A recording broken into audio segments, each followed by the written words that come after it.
welcome to the month of April, also known as National Poetry Month. If you didn't know, I am a poet.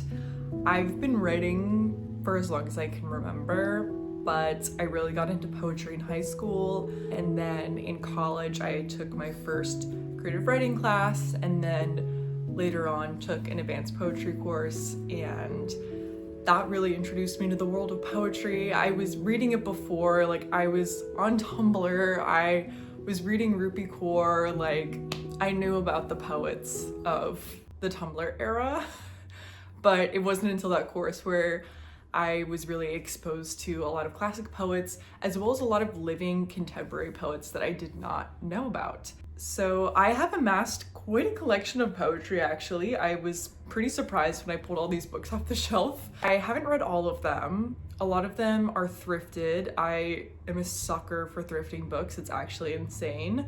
And actually, this is not even my entire poetry collection. A lot of my books are still at home in Pennsylvania, so there's even more poetry books there. But these are some that I brought with me to LA, and also new ones that I've amassed in the 2 years that I've been living here. Without further ado, let's just get into it. I kind of have it semi-organized into like 3-ish piles. First, we'll start with the epic poems. First, The Odyssey, translated by Emily Wilson, of course. It's so funny, I've had this book for so long. I actually accidentally stole it from my ex's brother. He let me borrow it, and then I never gave it back, and then we broke up, and so sorry to that man. But this is mine now, and I have an obsession with Emily Wilson. I had no idea who she was at the time, but I just saw this on their coffee table and I started reading it, and I was like, this is like a phenomenal translation of the Odyssey. I read it in high school and whatever, but I just became so obsessed with Emily Wilson's voice, and I need the Iliad. It is on my list of books that I need to get next. So yes, this is a prized possession of mine. Next is Paradise Lost by John Milton. I have not read this yet, which seems silly considering how influenced my own work is by religious imagery and how important this book is in our current understanding of Christianity and Catholicism. So this is definitely on a priority list. I think this is on my list of 25 books to read in 2025, so I should leave this one out because this should be a priority read for me.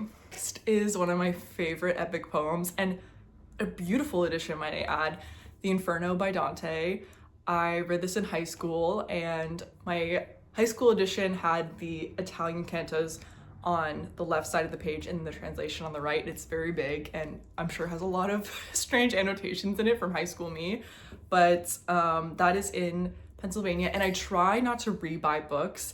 Like there's this one copy of Finishing Half that I keep seeing at my local thrift store, and I'm like, no, don't buy it. You have a copy, it's just in Pennsylvania. So I really try not to buy duplicate copies of books. Calliope has a lot to say about that as well. But this copy is just so gorgeous. Like I couldn't say no. It's just so beautiful. The art history nerd within me was like, yeah, you're coming home with me. Next is another thrifted book, another one I have not read. This is actually so funny. You can tell a high schooler owned this. Actually, Julianne Figueroa. So shout out to her. Excited to read her annotations. She seemingly has thoughts on this. We'll see if they are just doodles or if she was engaging with the words. Yeah, I have not read any Chaucer. I've not read the Canterbury Tales. But like I said, put me in a thrift store and show me a $2 book and it's coming home with me. Like, sorry. Then before we get into my poetry collections, I'm gonna pull this, On Earth We Are Briefly Gorgeous by Ocean Vuong. Now, yes, I'm aware this is a novel, but it's written by a poet. And if you've read this book, you know how poetically it's written.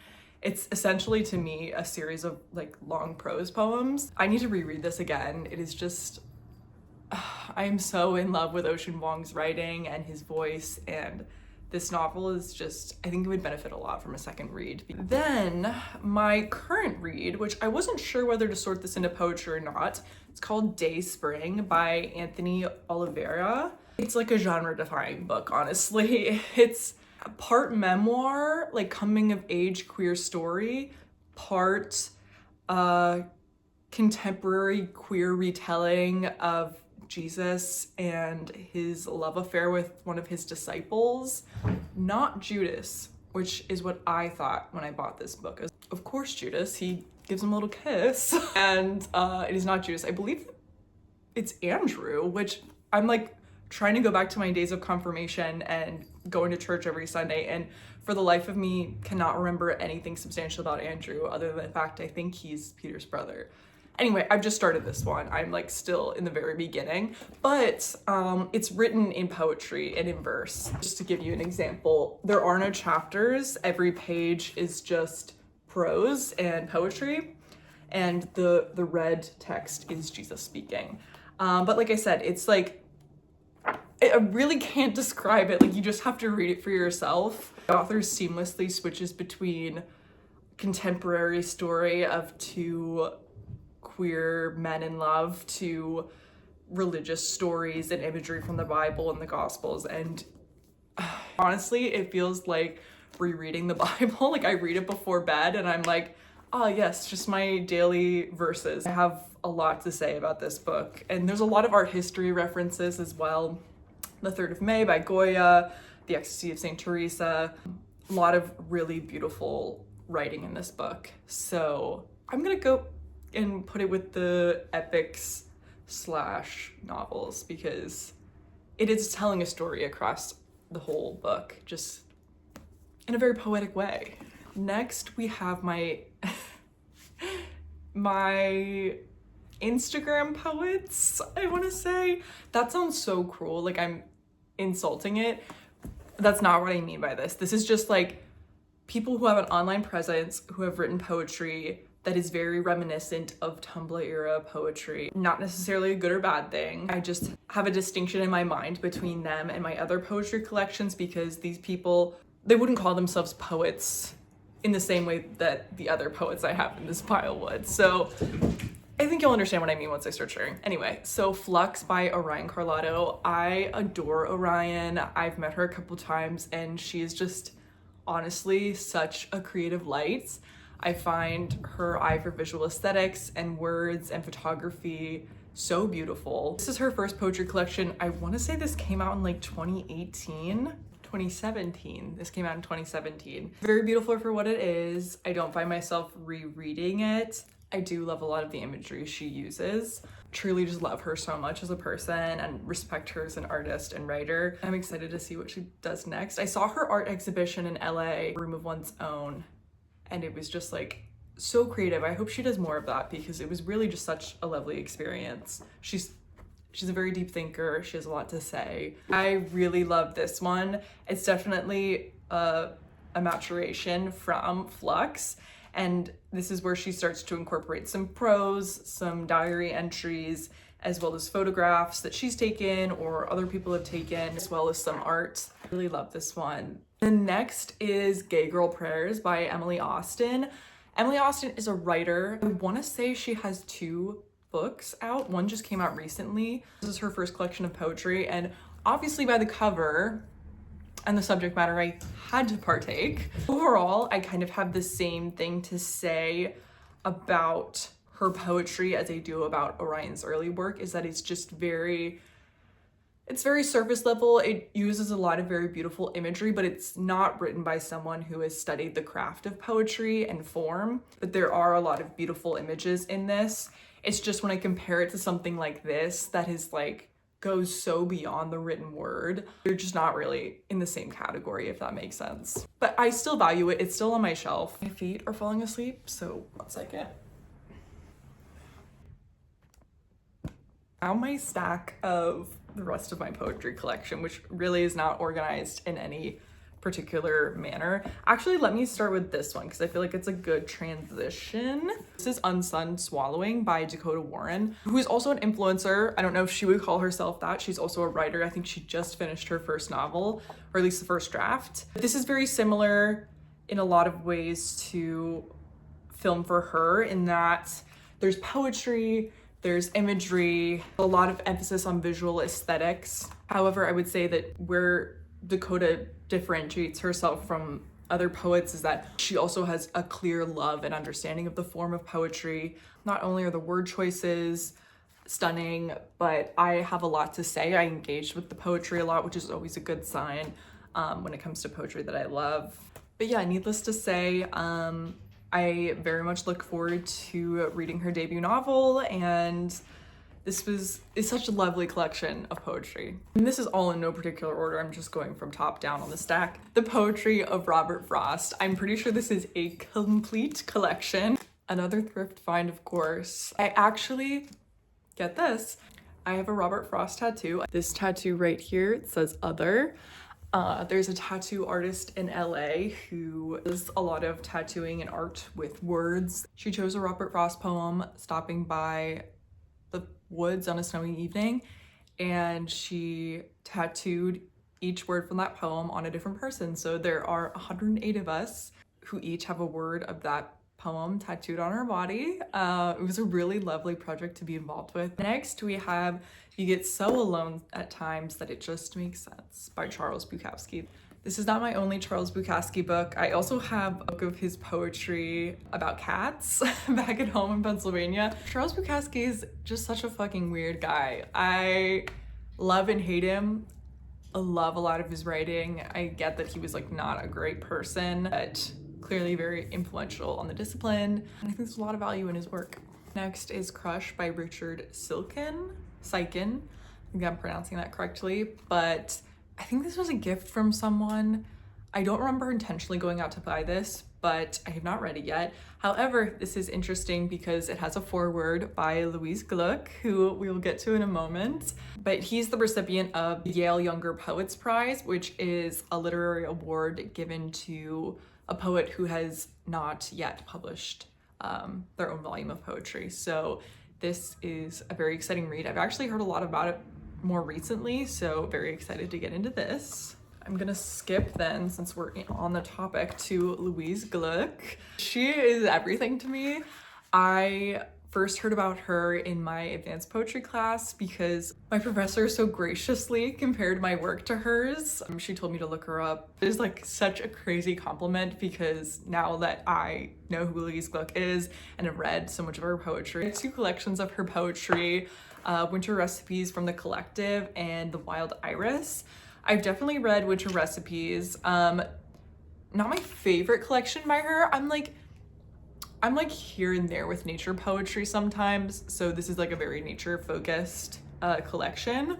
But then The Wild Iris as well. I don't know if I've finished this one, but yeah, highly recommend Louise's work. Just a phenomenal contemporary poet. Next is Natasha Trethewey's Monument, which another important and special book to me because when I was in that poetry class, Natasha Trethewey, this was one of our textbooks, and she came and spoke to our class. We did a lot of close readings of her poems, and it's always so special when you get to talk to the poet and ask them about their work and hear them read their work. She has a lot of really beautiful and just like devastating poems about race in America. She's just everything to me. She's been a poet laureate, which if you don't know is a position appointed to a poet to become like the national poet for that time, and it's an incredibly prestigious position. If you read her work, you'll understand why, because she's just fantastic. Another poet laureate who I love is Ada Limon. If you're a poet, you probably know her work, but if you're not super familiar with poetry, you might not be familiar with her. She has a great voice. All of my annotations of her work are circling words and word choices that she used that I think are so impactful and so deliberate. She's also one who I feel like I annotate the most in terms of form and like word by word, line by line choices, punctuation choices, alliteration, similar noises and sounds.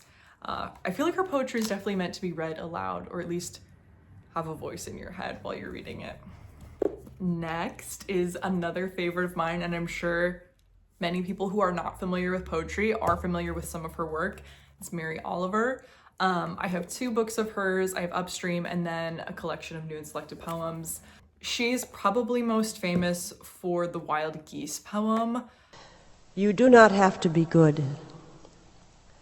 You do not have to walk on your knees for 100 miles through the desert repenting. You only have to let the soft animal of your body love what it loves. She does a lot of nature poetry. It's very inspired, very sublime almost, very awe-inspiring, very intimate. The Wild Geese poem obviously is a favorite of mine. It's very well known and successful for a reason. But yeah, I absolutely adore her work. Can't wait to read more. Last but not least, Night Sky with Exit Wounds by Ocean Vuong. Ocean Vuong has 2 other books now that I still have not read. Time is a Mother and his newest novel, which I think comes out this month or just came out. Again, I've said it before, I'll say it again. There's no one quite like Ocean Vuong writing right now. I clearly have a lot to say about his work. I think my favorite poetry, and of course what I deem the most successful poetry, is the ones that I feel like I have to engage with, not just underline beautiful sentences and circle inspiring words, but also reread the poem again and again to try and get something different out of it.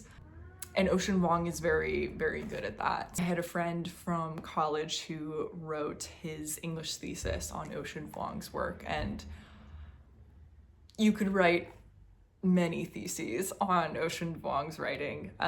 Truly so inspiring, and I can't wait to read his newest book because he's just meant to write. Really, he just is. That is my poetry collection here in LA. One that I'm thinking of that I'm sad is not here is Black Girl Call Home. That's another really beautiful collection of poetry. I have this one collection on my wish list that has been out of print, I think, since the 90s. Laura Gilpin, which I'm sure you are familiar with her work, The Two-Headed Calf.